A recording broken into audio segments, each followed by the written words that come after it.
Aunty conversion ಬಿಲ್ನ ನೀವು ತಂದ್ರಿ, ಮತಾಂತರ ನಿಷೇಧ ಕಾಯ್ದೆ. ಈಗಾಗಲೇ 9 ರಾಜ್ಯಗಳಲ್ಲಿ ಅದು ಇದೆ. ಮಧ್ಯಪ್ರದೇಶ, ಉತ್ತರ ಪ್ರದೇಶ, ಉತ್ತರಾಖಂಡ್, ಈ ತರ ಒಂದಷ್ಟು ರಾಜ್ಯಗಳು, ತಮಿಳುನಾಡಲ್ಲೂ ಕೂಡ ಇರುವಂತದ್ದು. ಈಗ ಈ ಸರ್ಕಾರ ಬಂತು, ಅದನ್ನ ರಿಪೀಲ್ ಮಾಡ್ತದೆ. ಅಂದ್ರೆ ನೀವು ಮಾಡಿದ್ರೆ ಸಮಾಜಕ್ಕೆ ಅದು ಒಳ್ಳೇದು ಅಂತ ನಿಮ್ಮ ಅಧಿಕಾರದಲ್ಲಿ ಹೇಳ್ತೀರಿ, ಅವ್ರು ಬಂದಾಗ ಇದರಲ್ಲಿದೆ ಆಪತ್ತು ಅಂತ ಅದನ್ನು ಉಲ್ಟಾ ಮಾಡ್ತಾರೆ. ಇಲ್ಲಿ ಸಿದ್ಧಾಂತದ ಪಾತ್ರ ಏನು? ಸಿಂಪಲ್ ಕೇಳ್ತೀನಿ. ಕನ್ವರ್ಷನ್ ಬಲಾತ್ಕಾರವಾಗಿ ಮಾಡೋದಕ್ಕೆ ನಮ್ಮ ಸಂವಿಧಾನ ಅವಕಾಶ ಕೊಟ್ಟಿದೆಯಾ? ನಾವು ತಂದಿರೋದು ಆಸೆ ಆಮಿಷ ತೋರಿಸುವಂಥ, ಬಲಾತ್ಕಾರ ಮಾಡುವಂಥ ಮತಾಂತರವನ್ನು ನಿಷೇಧ ಮಾಡಿದ್ದೀವಿ. ಇದರಲ್ಲಿ ತಪ್ಪೆಲ್ಲಿದೆ ಹೇಳಿ? ಕಾಂಗ್ರೆಸ್ನವ್ರ ದೃಷ್ಟಿಯಲ್ಲಿ ಬಲಾತ್ಕಾರವಾಗಿ ಮತಾಂತರ ಮಾಡೋದು ಸರಿ ಅಂತನಾ? ಇಲ್ಲಿ ಮೆಜಾರಿಟಿ ಯಾರು ಈ ರಾಜ್ಯದಲ್ಲಿ? ಅಲ್ಲ, ಇಲ್ಲ ಅಂದ್ರೂ ಬಲವಂತವಾಗಿ ಮತಾಂತರ ಆಗಿದ್ದೆ ಆದ್ರೆ ಅದು ಮುಂಚೆನೂ ಕಾನೂನು ಬಾಹಿರನೇ ಇತ್ತಲ್ಲ ರವಿ ಸರ್. ಮತ್ತೆ ಯಾಕೆ ಇದಲ್ಲೇನು ಗುರುತಿಸಿದ್ದಾರೆ? ನಾನು ಹೇಳೋದಂದ್ರೆ ಆ ಮಸೂದೆಯಲ್ಲಿ ಲೋಪದೋಷ ಏನಿದೆ? ಈ ಮಸೂದೆಯಲ್ಲಿ ಇಷ್ಟೇ ಮಾಡಿರೋದು, ಒಂದು ಆಸೆ ತೋರಿಸಿ, ಸುಳ್ಳು ಹೇಳಿ ಮೋಸ ಮಾಡಿ ಮತಾಂತರ ಮಾಡೋದನ್ನು ನಿಷೇಧ ಮಾಡಿದ್ದೀವಿ. ಅದ್ರಲ್ಲಿ ತಪ್ಪೇನಿದೆ? ಹಂಗಾರೆ ಮತಾಂತರ ಕುಮ್ಮಕ್ಕೆ ಕೊಡುತ್ತಾ ಈ ಸರ್ಕಾರ?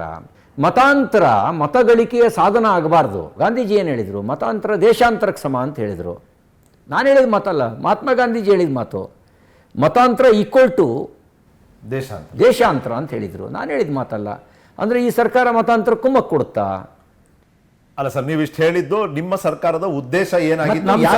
ನಮ್ಮ ಸಂವಿಧಾನದಲ್ಲಿ ಅವರವರು ಮುಕ್ತವಾಗಿ ತಮ್ಮ ಮತದ ಆಚರಣೆಗಳನ್ನು ಮಾಡೋದಕ್ಕೆ ಅವಕಾಶ ಕೊಟ್ಟಿದೆ, ಮತಾಂತರ ಮಾಡೋಕೆ ಅವಕಾಶ ಕೊಟ್ಟಿಲ್ಲ. ಅಂದ್ರೆ ಇವತ್ತು ನೀವು ತಂದಿದ್ದ ಉದ್ದೇಶ ನೀವು ಹೇಳಿದ್ರಿ, ಆಮಿಷ, ಸುಳ್ಳು, ಮೋಸ ಇದ್ರ ಮೂಲಕ ಆಗಬಾರ್ದು ಅಂತ ನೀವು ತಂದಿದ್ದೀರಿ. ಅವ್ರು ಇವತ್ತು ವಾಪಸ್ ಪಡ್ಕೊಂಡಿದಾರಲ್ಲ, ಆ ಉದ್ದೇಶದ ವ್ಯಾಖ್ಯಾನ ಹೇಗೆ? ಆ ಮೂಲಕ ಬಲಾತ್ಕಾರದ ಮತಾಂತರ, ಆಸೆ ಆಮಿಷ ತೋರಿಸುವ ಮತಾಂತರದ ಪರವಾಗಿ ಅವರಿದ್ದಾರೆ ಅನ್ನೋದು ಭಾಳ ಸ್ಪಷ್ಟ ಆಗುತ್ತೆ. ಮತಾಂತರವನ್ನು ಮತಗಳಿಕೆಯ ಸಾಧನವಾಗಿ ಮಾಡ್ಕೊಂಡಿದ್ದಾರೆ ಅನ್ನೋದು ಸ್ಪಷ್ಟ ಆಗುತ್ತೆ. ಅದಕ್ಕೆ ನಾನು ಭಾಳ ಸ್ಪಷ್ಟವಾಗಿ ಹೇಳಿದ್ದೇನೆ, ಧಾರ್ಮಿಕ ಮುಖಂಡರು, ವಿವಿಧ ಜಾತಿ ಸಮುದಾಯದ ನೇತಾರರು ಒಂದು ಮಹಾಪಂಚಾಯತ್ ಕರಿಬೇಕು. ಅವರು ಇದಕ್ಕೆ ಪರಿಹಾರವನ್ನು ಹುಡುಕ್ಬೇಕು. ಸರ್ಕಾರ ಯಾವಾಗ ಇಂಥ ಕಾಯ್ದೆಗಳ ಬಲದ ಮೂಲಕ ನೆರವಿಗೆ ಬರೋದಿಲ್ಲ, ಆಗ ಸಮಾಜ ತನ್ನನ್ನು ತಾನು ಎದುರಿಸುವಂಥ ಸ್ಥಿತಿಯನ್ನು ತಂದುಕೊಳ್ಬೇಕು, ಎದುರಿಸ್ಬೇಕಾಗತ್ತೆ. ಪದೇ ಪದೇ ಬಿಜೆಪಿ ಒಂದು ಆರೋಪ ಮಾಡುತ್ತೆ ಕಾಂಗ್ರೆಸ್ ಮೇಲೆ, ಅದು ಭ್ರಷ್ಟಾಚಾರ. ಪದೇ ಪದೇ ಕಾಂಗ್ರೆಸ್ ಬಿಜೆಪಿ ಮೇಲೆ ಆರೋಪ ಮಾಡುತ್ತೆ, ಅದು ಕೋಮುವಾದ. ಇವತ್ತಿಗೆ ನಿಜವಾಗ್ಲೂ ನೈತಿಕತೆ ಯಾವ ಪಕ್ಷದಲ್ಲಿ ಉಳಿತು? ನೀವು ಯಾರ ಬಗ್ಗೆ ಭ್ರಷ್ಟಾಚಾರ ಅಂತ ನೀವು ಆರೋಪ ಮಾಡ್ತೀರಿ, ಅವ್ರು ನಿಮ್ಮ ಪಕ್ಷ ಸೇರ್ತಾರೆ.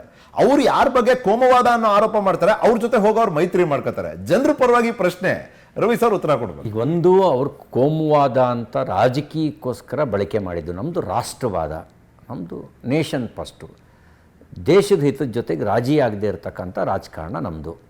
ಮುಸ್ಲಿಂ ಲೀಗ್ ಜೊತೆಯಲ್ಲಿ ಅವರು ಒಪ್ಪಂದ ಮಾಡ್ಕೊಳ್ತಾರೆ, ಅವ್ರ ಜೊತೆಯಲ್ಲಿ ಸರ್ಕಾರ ರಚನೆ ಮಾಡ್ತಾರೆ. ಮುಸ್ಲಿಂ ಲೀಗ್ ಸೆಕ್ಯುಲರ್ ಪಾರ್ಟಿನ. ಅಂದರೆ ನೀವು ನಿಜವಾದ ಜಾತ್ಯತೀತ ತತ್ವವನ್ನು ಎತ್ತಿಡಿಬೇಕು ಅಂದರೆ ಸಂವಿಧಾನದ ಅಡಿನಲ್ಲಿ ಅವುಗಳ ನಿಷೇಧ ಮಾಡಬೇಕು. ಆ ಚಿಂತನೆಗಳನ್ನು ನಿಷೇಧ ಮಾಡಬೇಕಾ ಬೇಡವಾ? ಆ ಚಿಂತನೆಯಿಂದಲೇ ಅಸ್ತಿತ್ವ ಉಳಿಸ್ಕೊಂಡಿದ್ದಾವೆ. ಆ ಚಿಂತನೆ ನಿಷೇಧ ಆದರೆ ಅವು ಸತ್ತೋಗ್ಬಿಡ್ತಾವು.